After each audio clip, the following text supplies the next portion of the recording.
I still remember the sting of that night like it happened yesterday, the way my brother's words echoed in the dimly lit kitchen, bouncing off the cold tiles. "Honestly, you're the family embarrassment," he said, smirking as if the words were a badge of honor. I froze mid-bite, my sandwich forgotten. My mom stood silently, pretending not to hear, her fingers fidgeting with the dish towel. Dad looked away, sipping his coffee like nothing mattered. It wasn't the first time I'd heard it, but for some reason, that night it cut deeper. I wanted to yell back, defend myself, but my throat was tight, my voice swallowed by years of being overlooked. I didn't have much going for me, or at least, that's what everyone wanted me to believe. While my brother was excelling at prep school, captain of the soccer team, and destined for some fancy college, I was stuck in my room, tinkering with half-broken gadgets, drawing up plans that nobody would ever understand. "I just don't get you," he continued, his tone sharp. "You're wasting your time on nonsense. When are you gonna get a real job?" I clenched my fists, feeling a familiar mix of anger and shame. I don't know yet," I muttered, my voice barely audible. Inside, though, a spark ignited. Maybe he was right. Maybe I was an embarrassment, but if that was the case, I would prove him wrong. I would show him that the world didn't measure success the way he did. That night, I stayed up until the city lights outside my window blurred into streaks of gold and white. I sketched out an idea that had been brewing for months, a platform that could change the way people bought and sold online.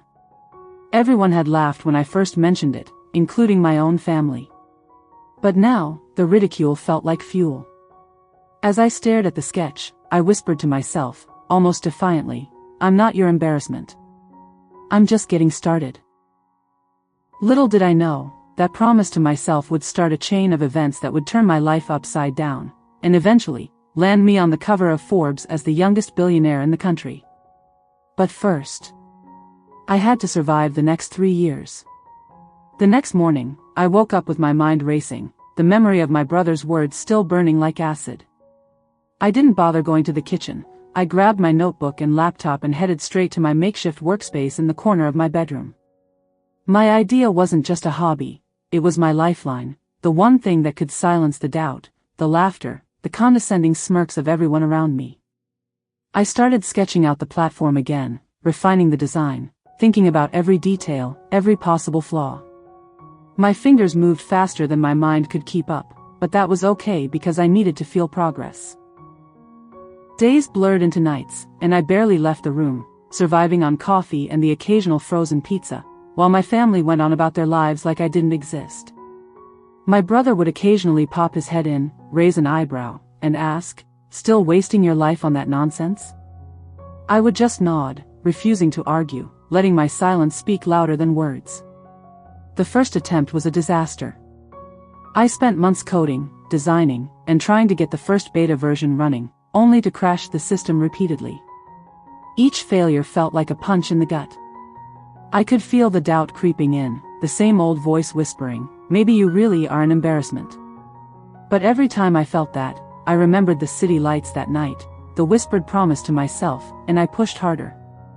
Then came the day I met Sarah, a fellow coder at a local startup meetup. She was brilliant, sharp, and had an uncanny ability to see potential where others saw mistakes. "You're too young to be doing this alone," she said, scanning my messy notes and half-functioning prototype. "But, you've got something here. Something real." Those words hit differently than any compliment my family had ever given me. It felt like validation from the world outside, and suddenly, the fear didn't seem so paralyzing. Together, we worked nights, testing ideas, iterating features, arguing fiercely, then laughing at our own stubbornness. I learned more in those months than I had in all my school years combined. But success never comes without sacrifice. I missed birthdays, family dinners, weekends, all in pursuit of a dream that seemed intangible to everyone but me.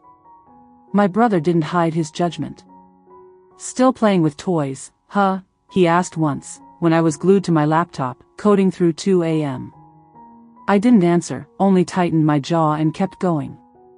Slowly, the platform started to take shape. The first users trickled in, small but promising. Their feedback, the first sign that I wasn't just chasing a fantasy, fueled me even more.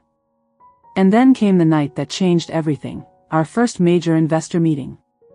I stood there, in a sleek boardroom that smelled of expensive coffee and ambition, staring into the eyes of people who could make or break us. My hands were shaking, my heart pounding, but when I spoke about my vision, about how this platform could change the game, I saw nods, smiles, interest.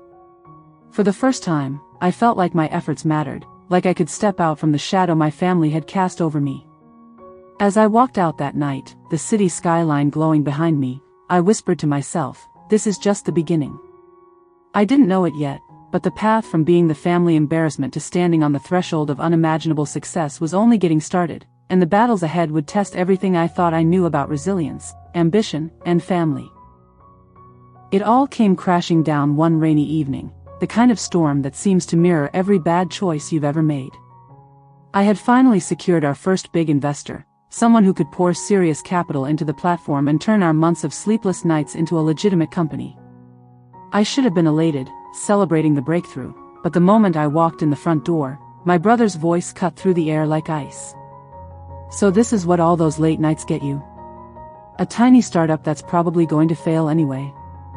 My mom glanced up, avoiding eye contact, and my dad just grunted, pretending not to hear.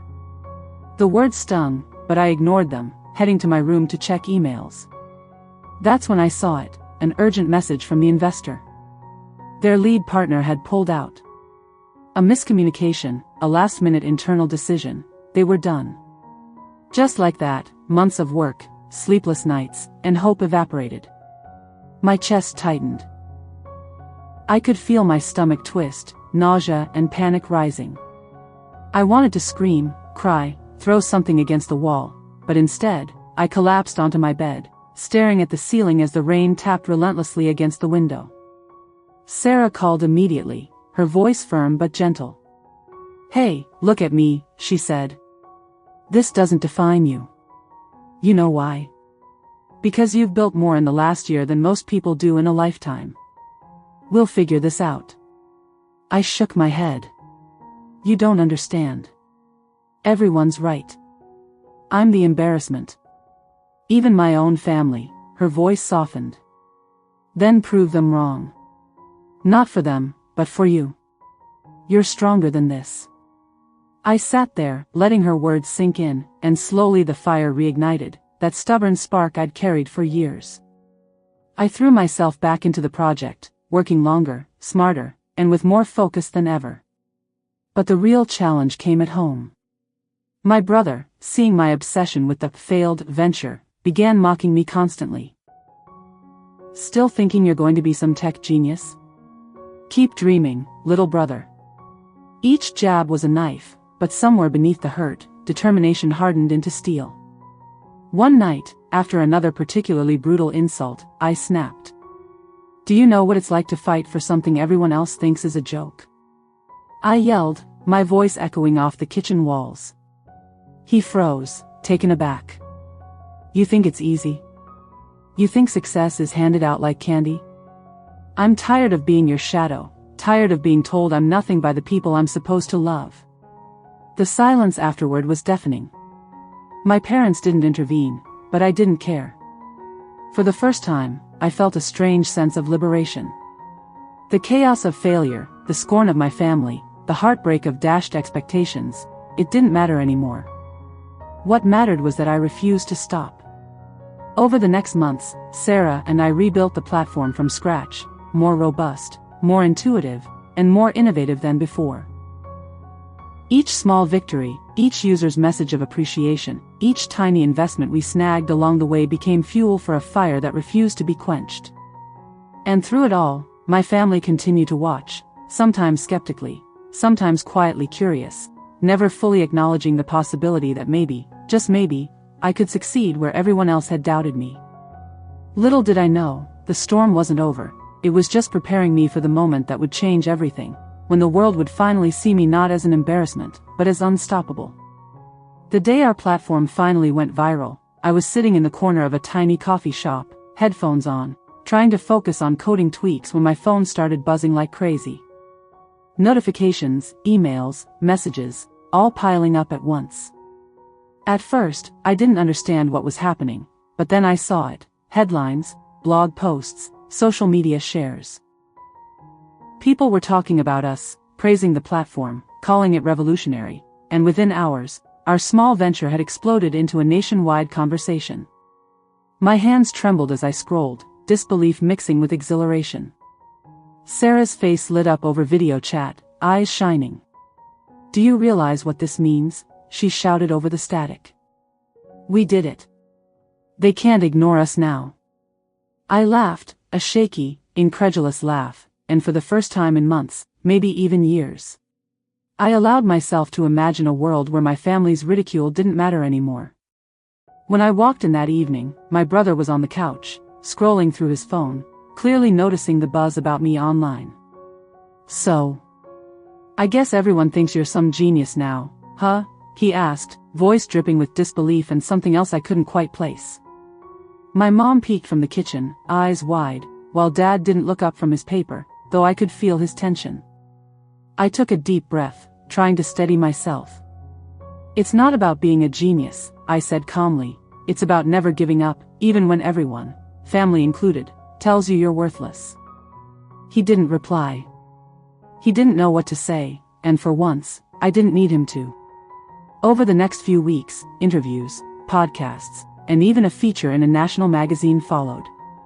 Every mention of my name, every recognition, felt surreal. People were finally seeing the hours, the tears, the endless failures that had gone unnoticed for so long. My family started asking questions, offering advice, and even subtle congratulations, though pride was still tangled with disbelief. I realized then that their opinions, while loud and persistent, couldn't define me. I had grown beyond their expectations, beyond their narrow vision of what I should be. One night, after a long day of interviews and planning our next expansion, I sat alone in the office, staring at the city lights, reflecting on everything that had brought me here, the insults, the setbacks, the quiet determination, the late nights filled with coding and hope. I whispered to myself, "This isn't just about success. It's about proving that no one else gets to decide your worth." And somewhere deep down, I knew that the real victory wasn't the headlines or the money. It was the unshakable belief I had built in myself, the knowledge that I had fought my way out of the shadow, and nothing, not even family, could take that away. The journey wasn't over, of course. Bigger challenges awaited, tougher battles, and decisions that would test every lesson I had learned. But for the first time, I felt invincible, not because of fame or fortune, but because I had finally claimed my own story, and nothing could erase it. The moment I saw my name on the Forbes list, I couldn't breathe. Youngest billionaire. Me. The kid my brother called a family embarrassment. My hands shook as I held the magazine, flipping pages to make sure it wasn't a dream, a mistake, some cruel joke. Every sleepless night, every failure, every insult flashed before my eyes, and for the first time, the weight of it all felt like triumph instead of shame. Later that evening, I walked into the living room where my family was gathered. My brother froze mid-bite, eyes wide as he noticed the magazine on the coffee table. My mom's jaw dropped, Dad's paper fell to the floor, and for a split second, silence hung in the air, heavy and electric. "Is this real?" my brother finally asked, his voice barely above a whisper, the arrogance replaced by disbelief. I nodded slowly, feeling a strange mix of vindication and relief. "Yeah. Real. All those nights you laughed at me, all those times you said I'd fail, look at me now." My mom stepped closer, tears welling up. I didn't know," she murmured. Dad cleared his throat, still silent, but I could feel the pride hiding behind his stoic mask. My brother swallowed hard. I guess I was wrong," he admitted, finally. You really did it." I took a deep breath, letting the words settle, the tension unravel. "It's not about proving you wrong anymore," I said, voice calm but firm. "It's about proving to myself that I could do it, even when nobody else believed in me." For the first time, we spoke honestly about everything, the ridicule, the doubt, the fights, the the nights I cried alone but kept going anyway. My family listened, really listened, and for the first time, I felt seen not just for my success, but for the person I had become through the struggle. That night, we didn't just celebrate the magazine or the money. We celebrated resilience, growth, and the unshakable drive that had carried me from being the so-called family embarrassment to a young adult who could stand tall on his own terms. In the months that followed, the world opened up in ways I hadn't imagined. Opportunities, partnerships, and ideas flowed, but what mattered most was the quiet knowledge that I had built myself from nothing. My brother started asking questions about the platform, genuinely curious, no judgment, just interest. My parents offered advice, this time with warmth instead of doubt. And I realized something powerful. The real victory wasn't in Forbes, the investors, or the fame, it was in reclaiming my own worth, my own story, and proving that perseverance, belief, and hard work could turn even the cruelest words into fuel for greatness. Sitting on the balcony one evening, the city lights twinkling like stars, I whispered to myself, smiling, I wasn't the embarrassment they thought I was. I was just getting started. And this time, everyone could see it, but more importantly, I finally saw it too. The morning the first nationwide download numbers came in, I felt a thrill so intense it made my hands shake. Our platform wasn't just a small project anymore, it was spreading like wildfire across the country, capturing attention from users, media, and potential investors. I sat in my corner office, the hum of my laptop and the buzz of notifications filling the room, and tried to take it all in. Sarah leaned over my shoulder, her eyes wide with excitement. Can you believe this?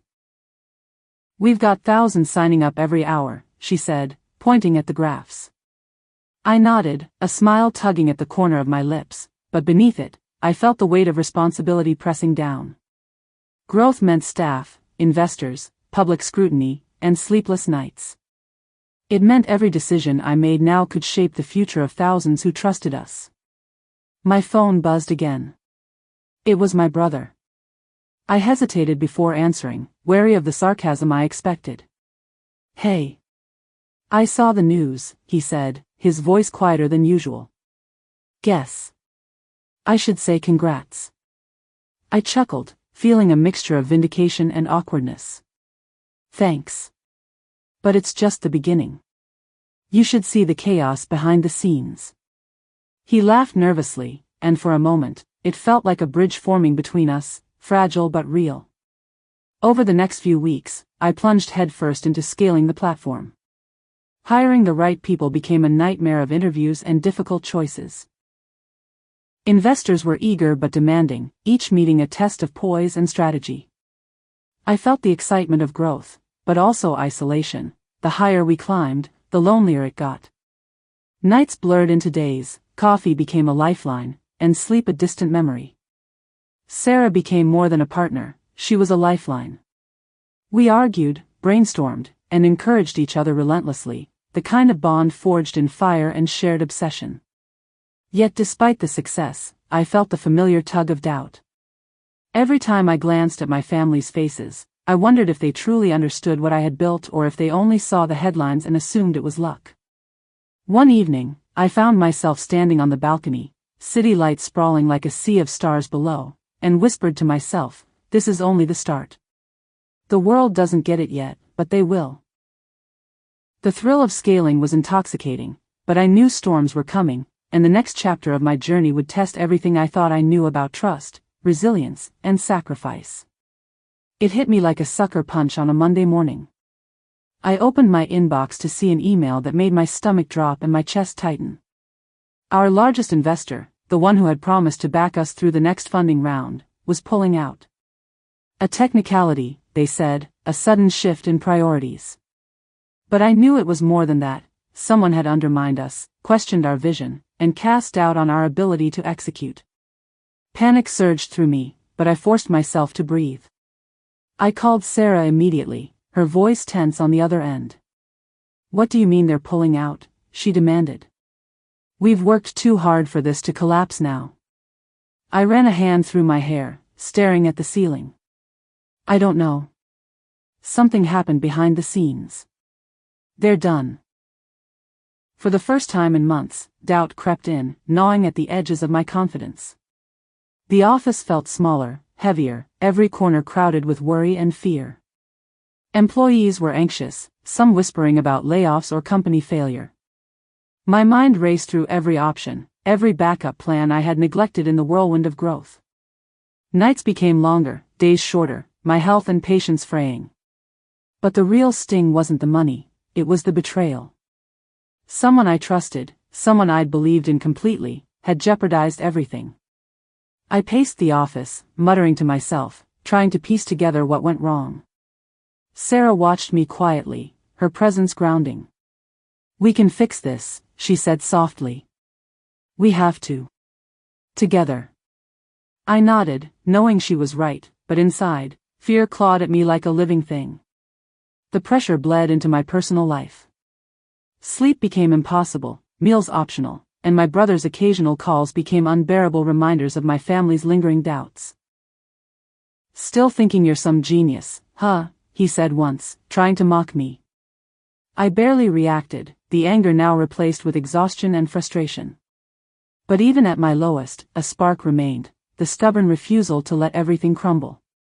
We pulled together, Sarah and I, digging into investor networks, pitching new backers, refining the platform, and rebuilding credibility brick by brick.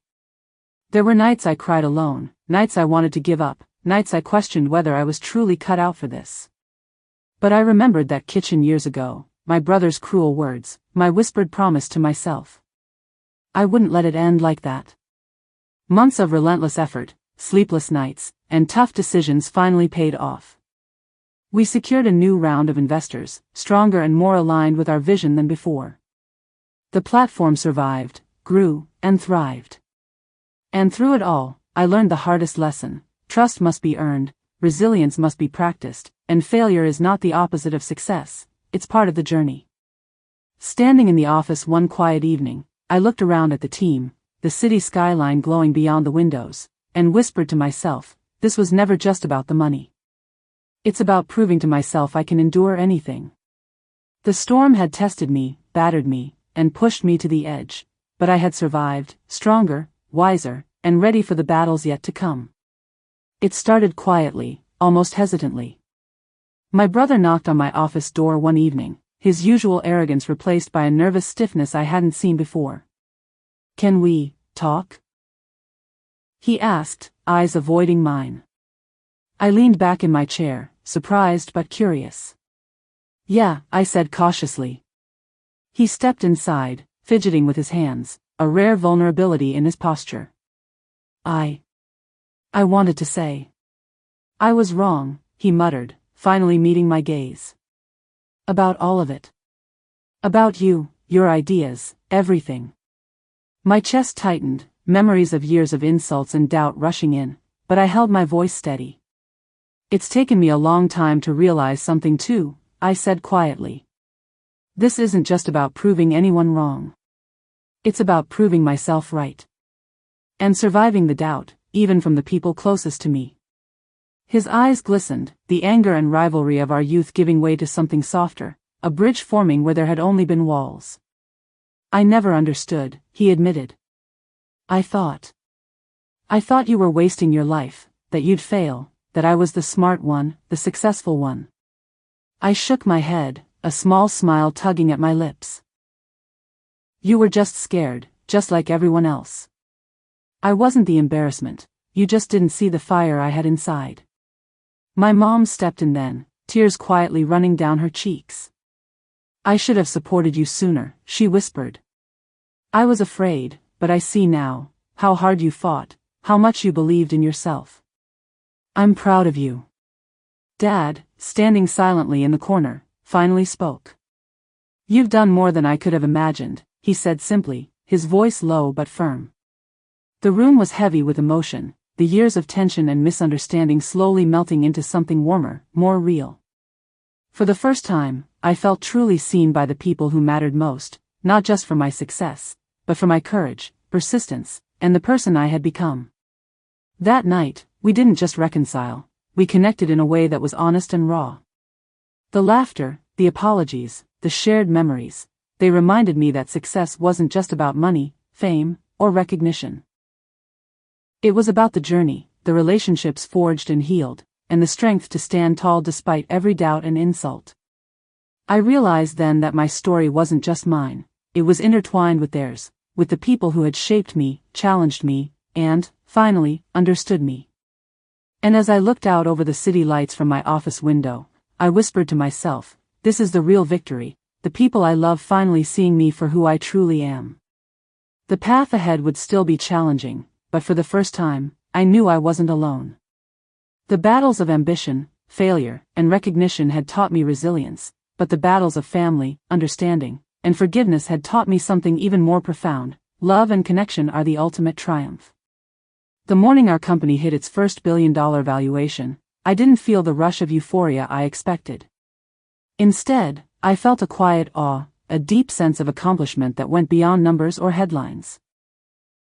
Standing in the office, looking at the skyline stretched out before me, I remembered the nights of doubt, the endless coding marathons, the tears, the fights with my brother, the judgment from everyone who didn't believe I could make it.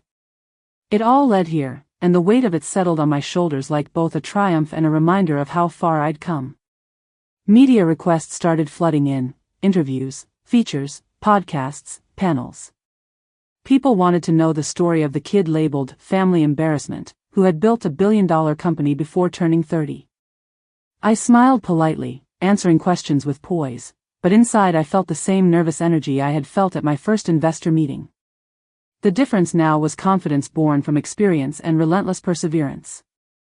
At home, my family watched with a mixture of awe and pride, their earlier doubts replaced with admiration and tentative understanding.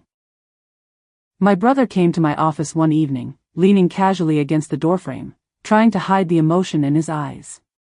"I still can't believe it," he said. "All those nights. I thought you'd crash and burn. And now, look at you." I chuckled softly, shaking my head. "It wasn't about proving you wrong," I said. "It was about proving to myself I could do it. And surviving everything along the way." He nodded, the old competitiveness softened into respect. "You've really changed the game," he admitted. "Not just the company, but everything." Sarah joined me in the office that night, and together we looked at the platform's growth charts, the thousands of users, the revenue projections, the potential to impact millions of lives. It was dizzying, overwhelming, but in a good way. I realized the journey wasn't just about money or fame, it was about influence, responsibility, and using success to create something meaningful. Sitting alone later on the balcony, city lights twinkling below, I reflected on the journey from ridicule to recognition. Every setback, every insult, every sleepless night had forged a resilience I hadn't known existed. I whispered into the night, "This is the proof, not that I'm the youngest billionaire, but that belief, persistence, and courage can turn even the harshest doubts into something extraordinary." I knew more challenges were coming: competition, innovation, and personal decisions that would test everything I had learned. But for the first time, I felt ready. Not because I had succeeded, but because I had grown, learned, and endured. And the story wasn't over. It was only getting more remarkable. The night I finally felt at peace with everything, I stood on the balcony of our new headquarters. The city sprawled beneath me like a constellation of possibilities. The hum of life, the distant car horns, and the soft glow of streetlights felt like a symphony of all the struggles, failures, and triumphs that had brought me here. My phone buzzed with a message from my brother: "Dinner tonight. Us. No business talk." I smiled, realizing how far we'd come. Walking into the restaurant, I saw my family waiting: my mom, dad, and my brother, all looking nervous yet hopeful. For the first time, there were no judgments, no condescension, just curiosity and care. My brother raised his glass, a small, genuine smile tugging at his lips. "To everything," he said. I laughed, clinking my glass with his, feeling a warmth I hadn't known in years. "To everything," I echoed. Over dinner, we talked openly, honestly, about the past, the mistakes, the harsh words, and the doubts. Tears were shed, laughter shared, and for the first time, I felt the walls between us dissolve completely. My parents admitted their fears, their uncertainty, and their pride, and I forgave them, not for them, but for myself. My brother shared memories I had long forgotten, apologized for words that had cut deep, and promised to be a better support, not a critic. And in that moment, I realized that success isn't just measured in achievements, wealth, or recognition. True victory is in connection, understanding, and love. Later that night, back at the office, Sarah and I watched the skyline, reflecting on the journey that had started in a tiny bedroom, fueled by ridicule, self-doubt, and stubborn persistence. "You did it," she said softly, leaning against me. "Not just the company, you." I smiled, feeling a quiet strength. "No," I corrected gently. "We did it. All of us. The failures, the fights, the sleepless nights, they were part of it. And now, I finally see it. I'm not the embarrassment they said I was. I'm just me, finally living my story." The city lights twinkled, mirroring the fire in my chest, a reminder of how far I'd come, and how much further I could go. That night, I went to bed not thinking of fame or Forbes covers, but of the people I loved, the life I had built, and the limitless possibilities ahead. I closed my eyes and whispered into the quiet, "This is only the beginning." And for the first time, it truly felt like it.